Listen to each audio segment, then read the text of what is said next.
വാർത്താദീപത്തിലേക്ക് ഏവർക്കും സ്വാഗതം. ഇറാൻ തലസ്ഥാനമായ ടെഹ്റാനിൽ ഇസ്രായേൽ ആക്രമണം. ടെഹ്റാനിൽ ഒട്ടേറെ ഇടങ്ങളിലും ആണവ കേന്ദ്രങ്ങളിലും ആക്രമണം. ഒട്ടേറെ ഇടങ്ങളിൽ ആക്രമണം നടന്നതായി ഇറാൻ TV അറിയിച്ചു. ടെഹ്റാനിൽ നിന്നുള്ള വിമാനങ്ങൾ റദ്ദാക്കി.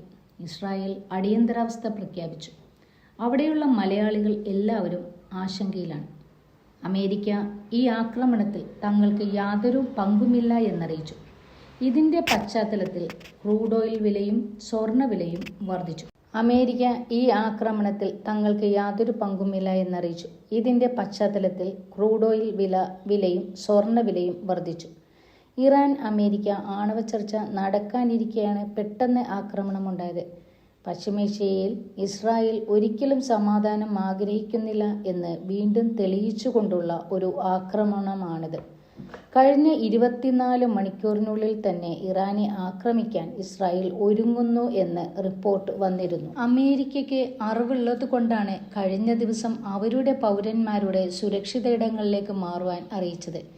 ഇസ്രായേൽ പ്രധാനമന്ത്രി ഈ ആക്രമണം കൊണ്ട് തീരില്ല, ആവശ്യമുള്ളിടത്തോളം വലിയ ആക്രമണങ്ങൾ തുടരും എന്ന് ബെഞ്ചമിൻ നെതന്യാഹു പറഞ്ഞു. ടെഹ്റാനിലേക്കുള്ള എല്ലാ വിമാന സർവീസുകളും നിർത്തിവെച്ചതായുള്ള റിപ്പോർട്ടുകൾ വരുന്നു. ടെഹ്റാനിലുള്ള വലിയ എയർപോർട്ട് അടച്ചു കഴിഞ്ഞു.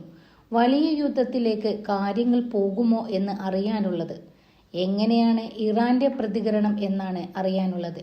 US പൂർണ്ണമായും ഇസ്രായേലിന്റെ കൂടെ നിൽക്കുന്നു എന്ന് തോന്നൽ ഇറാന് ഉണ്ടായാൽ ഇറാന്റെ പരമോന്നത നേതാവ് ആയത്തുള്ള ഖമേനി പലവട്ടം പറഞ്ഞിട്ടുള്ളതാണ്. പ്രത്യേകിച്ച് അറബ് രാജ്യങ്ങളിലുള്ള US ബേസുകളും സൈനിക കേന്ദ്രങ്ങളും ആക്രമിച്ച് തകർക്കും എന്ന്.